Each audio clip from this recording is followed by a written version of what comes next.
only 2 hips could have 3 hip replacements when the youngest of the group, Mrs. Blum, piped up.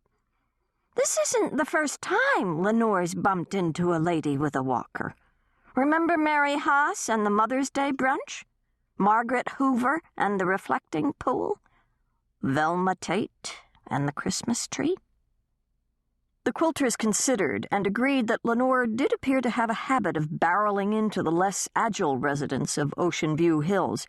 So far, none of her victims had suffered more than bumps and bruises, and in Margaret Hoover's case, an unexpected alfresco bath. But if the pattern continued, it was only a matter of time before someone broke a bone. "I would be less concerned if these incidents didn't happen so frequently," mused Mrs. Stonebridge. "It's also troubling that Lenore didn't help Rita to her feet. No pie is worth adding insult to injury." The other ladies waited expectantly while Mrs. Stonebridge deliberated, her needle darting through 2 small squares of fabric with small, even stitches. Maggie found that she, too, had stopped sorting out watercolor paints in anticipation of the verdict. After a few moments, Mrs. Stonebridge spoke again. "Dottie, would you please tell Lenore that I would enjoy chatting with her whenever she has a spare moment?" Mrs. Blum, the spryest of the group, nodded and hurried off. Maggie suspected that Mrs. Stonebridge expected an immediate response, despite the casual wording of the request, and sure enough, Mrs. Blum returned several minutes later with a tall, solidly built woman with a slight stoop to her shoulders and a look of puzzled wariness in her eye. Mrs. Stonebridge greeted her with a warm smile. "Oh, hello, Lenore. Won't you sit down?" Mrs. Hicks nodded and seated herself in the chair Mrs. Blum had vacated. Mrs. Blum frowned and glanced about for another chair to drag over into the circle, but the only empty seats were heavy armchairs near the fireplace. She folded her arms and stood instead. "You wanted to speak to me?" asked Mrs. Hicks, anxious. "Yes, dear," said Mrs. Stonebridge.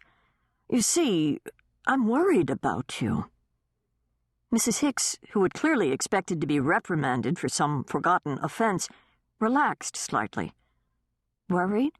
About me? Why?" "I'm concerned that you might have an inner ear disorder. You seem to have some balance problems. I'm referring, of course, to your unfortunate collision with Rita in the cafeteria yesterday. Anyone can have an accident, but you must have been feeling especially unsteady on your feet to be unable to help Rita up after you had knocked her down." "Oh," said Mrs. Hicks, uneasy.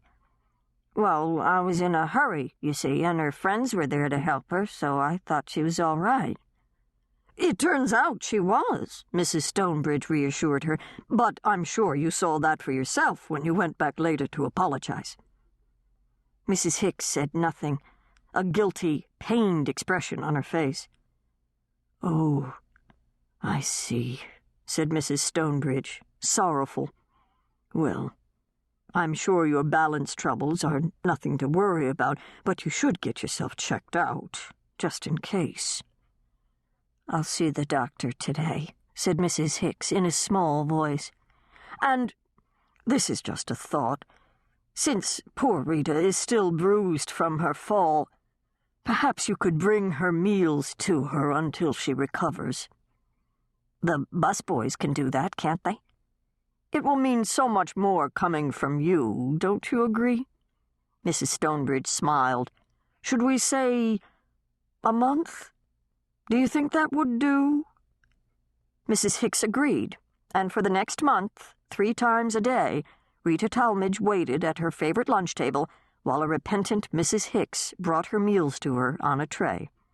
Mrs. Talmadge was satisfied, and Mrs. Hicks, who received a clean bill of health from the staff physician, learned to be more courteous of her fellow residents. Maggie marveled at the simple elegance of Mrs. Stonebridge's solution and how well it restored harmony to Ocean View Hills, and at how willingly Mrs. Hicks and Mrs. Talmadge had complied. Over time, Maggie learned that conflicts were often resolved with Mrs. Stonebridge's guidance, and she found herself thinking that it was a shame the former professor of anthropology couldn't lend her services to heads of state in troubled regions of the world. Mrs. Stonebridge read the Sacramento Bee daily and the New York Times on Sunday, and her opinions on world events were always thoughtful and well-reasoned. At least Maggie thought so. She had no doubt Mrs. Stonebridge could offer brilliant and graceful solutions to conflicts around the globe, if only political leaders knew where to find her, and if those same leaders could be persuaded to submit to her decisions with the same humility and desire for harmony as the residents of Ocean View Hills. Since Mrs. Stonebridge kept herself apprised of events in the lives of the staff members with the same thoughtful diligence she applied to her fellow residents and to world events, when Maggie's personal life took an unexpected turn, she decided to tell Mrs. Stonebridge right away. She would ferret out the truth eventually anyway, and Maggie wouldn't want to hurt her feelings by having her hear it second-hand. On the morning after her 25th birthday, Maggie came into work early so she would have time to deliver the news before her shift started. She found the courtyard quilters gathered in the recreation room, their chairs arranged in a circle in front of the windows with a view of the garden, just like always. Mrs. Stonebridge looked up from her sewing to smile at her. "Well, there's the birthday girl. How was your party last night?" "It was all right," said Maggie. After work, she had met her two best friends for happy hour at La Hacienda, where they filled up on free nachos, sipped margaritas, and discussed the men at the bar. At least her friends did. Maggie merely played along, pretending to admire the cute guy in the tan suit who had smiled at her. She had little interest in meeting someone new, a mere 4 hours after breaking Brian's heart. "Well?" inquired Mrs. Blum, trying to get a good look at Maggie's left hand, which she quickly concealed in her pocket. "Did he pop the question or didn't he? Don't leave us in suspense." "He didn't," Maggie said. "We broke up." The courtyard quilter's exclamations of astonishment and dismay brought an orderly running from another room. Mrs. Stonebridge waved him away with a shake of her head and a reassuring word. "That louse," said one of the quilters. "I always knew he was no good." "He's a good man," Maggie defended him. "He's just not the right man." "How can you call him a good man after he broke your heart?" said Mrs. Blum, tears in her eyes. "And I've already started your wedding quilt." "I warned you not to," said another quilter. "That's bad luck. Never start a wedding quilt until you've seen the engagement ring on the bride-to-be's finger." "He didn't break up with me," explained Maggie. "I broke up with him." This time the quilters responded with exclamations of incredulity. "It's not because of that sense of humor thing, is it?" demanded one. "Because that's a lot of malarkey. Who cares if a man laughs at your jokes?" "That's not it.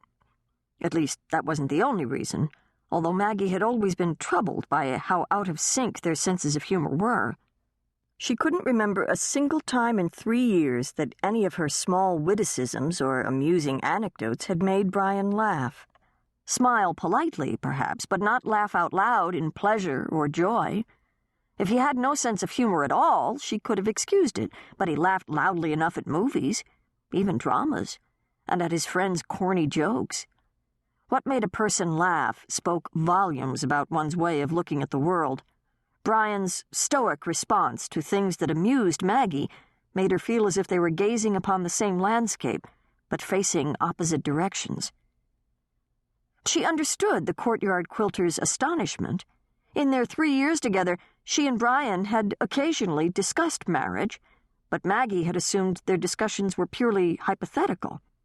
They had attended friends' weddings and confided how they intended to do things differently when their time came, but neither of them explicitly said they were talking about marrying the other. Then came the day Brian's mother invited Maggie to try on her late mother-in-law's emerald engagement ring, a treasured family heirloom.